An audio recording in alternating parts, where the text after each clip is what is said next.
Hello माँ, मैं रवि बोल रहा हूँ। कैसी हो माँ? मैं ठीक हूँ बेटे। ये बताओ तुम और बहू दोनों कैसे हो?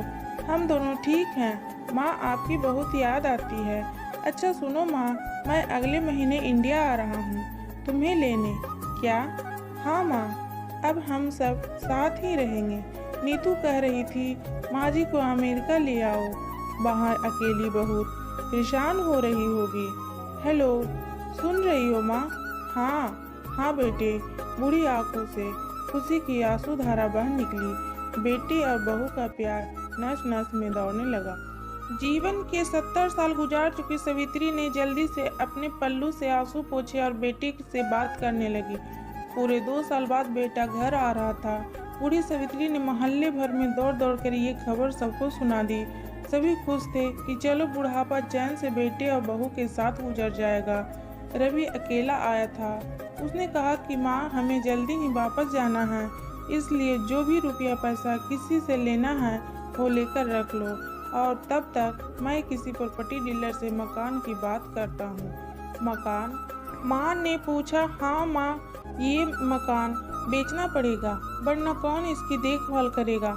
हम सब तो अब अमेरिका में ही रहेंगे। बूढ़ी आंखों ने मकान के कोने कोने को ऐसे निहारा जैसे किसी अबोध बच्चे को सहला रही हो। आनन फानन और औने पौने दाम में रवि ने मकान बेच दिया। सवित्री देवी ने वो जरूरी सामान समेटे जिससे उनको बहुत ज्यादा लगाव था। रवि टैक्सी मंगवा चुका था। एयरपोर्ट पहुंचकर रवि ने कहा, माँ तुम यहाँ बैठो, मैं अंदर जाकर सामान की जांच और बोर्डिंग और वीजा का काम निपटा लेता हूँ। ठीक है बेटे। सवित्री देवी वहीं पास की बेंच पर बैठ गई। काफी समय बीत चुका था। बाहर बैठी सवित्री देवी बार बार उस दरवाजे की तरफ देख रही थी जिसमें रवि गया था, लेकिन अभी तक बाहर नहीं आया।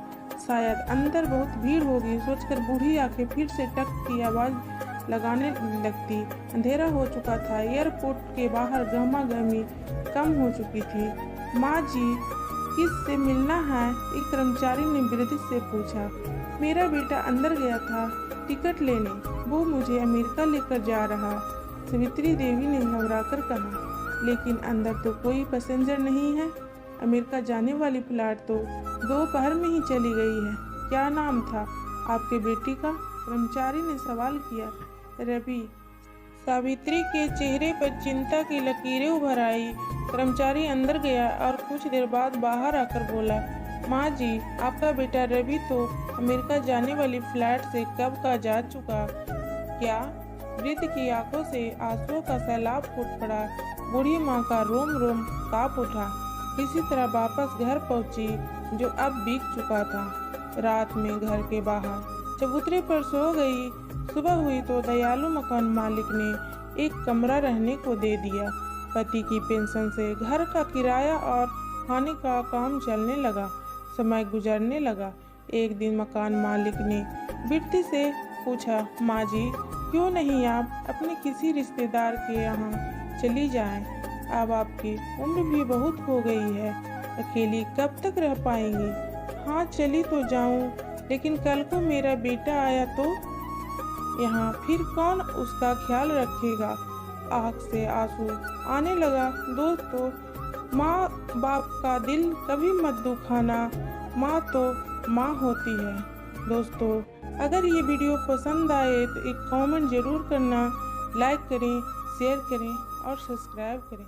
Bye bye friend.